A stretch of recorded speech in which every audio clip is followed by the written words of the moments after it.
cerca de 10 años préstamos de miles de personas de sectores medios y populares, militares ejecutivos, empresarios informales y productores.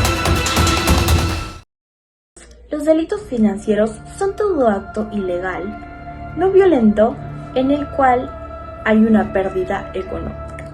Existen varios tipos de estos, como son la corrupción, la evasión tributaria, los monopolios, la venta ilegal y el fraude.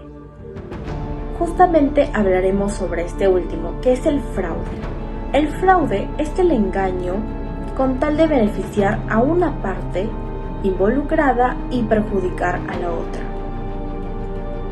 El Perú sufrió un acto muy grande de fraude que no fue beneficiario y lo recordaremos por mucho tiempo, ya que fue una marca muy grande. Sin preámbulos, hablaremos sobre el CLAE.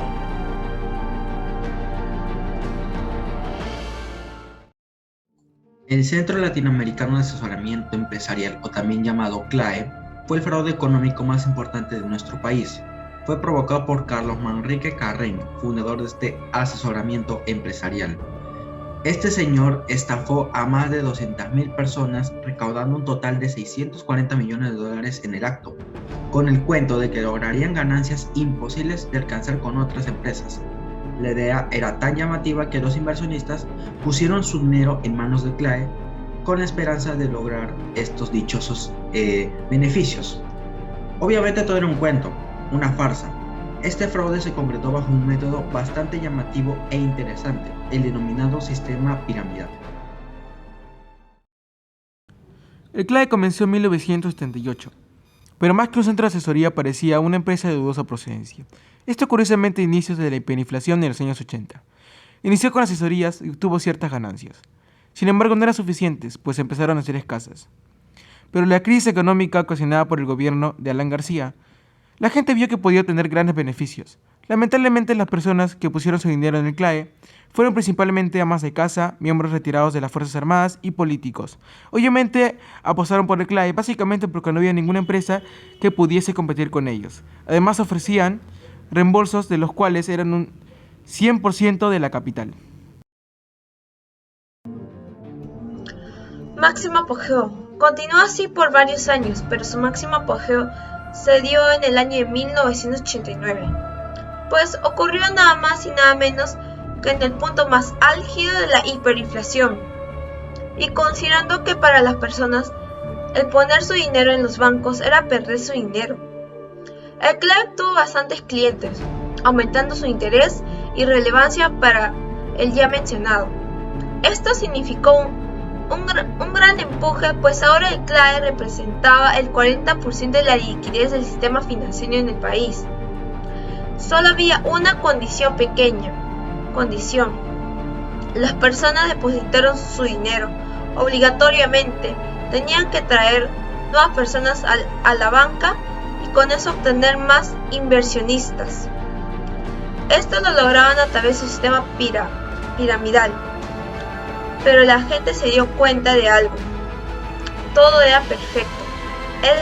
Es decir, cumplía con todo lo que prometían y sobre todo se habían convertido en una empresa confiable. Los altos mandos se llenaban los bolsillos. El fundador Carlos Manrique logró su objetivo, estafar a todos sus clientes, o eso creía.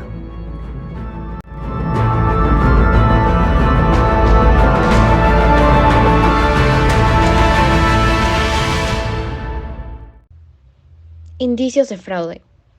Como dice la ley de gravedad, todo lo que sube tiene que bajar, pues el CLAE no fue la excepción, ya que la gente cada vez más ponía su dinero a manos de la empresa, provocando que los altos mandos se vieran estresados por las devoluciones a sus clientes.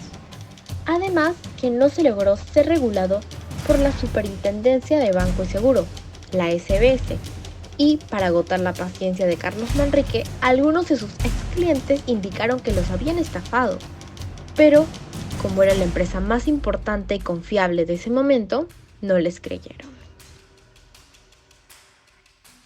Con la llegada de Alberto Fujimori al cargo de la presidencia, se dieron diversos cambios.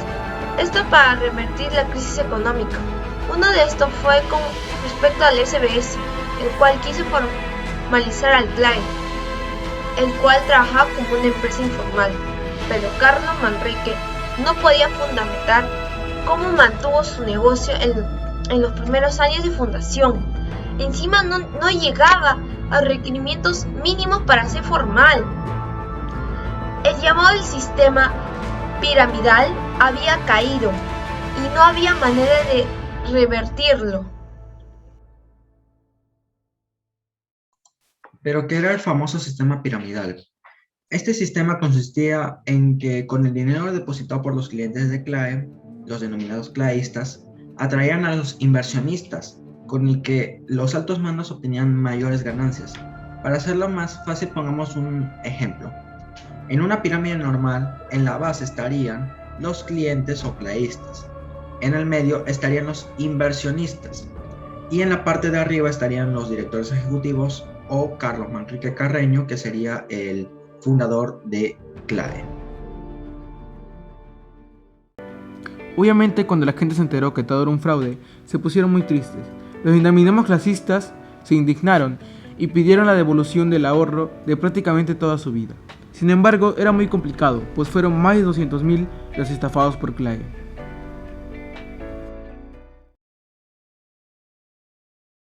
¿Tiene algo de qué arrepentirse? Duerme tranquilo, le pide disculpas a alguien, admite que hizo mal.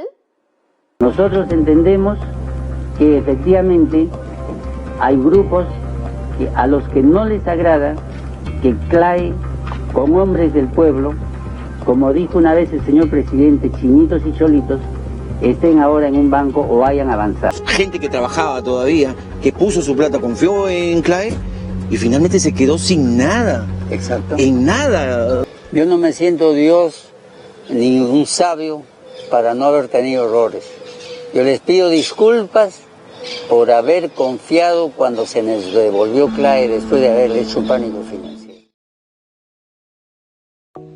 En conclusión, el CLAE fue uno de los hechos más trascendentales en el ámbito de los delitos financieros en el Perú. Podríamos concluir que este fue el inicio del fin de la justicia peruana en el ámbito económico, debido a que después de este llegaron muchos casos más, que son iguales o hasta peores. Pero estos son otra historia.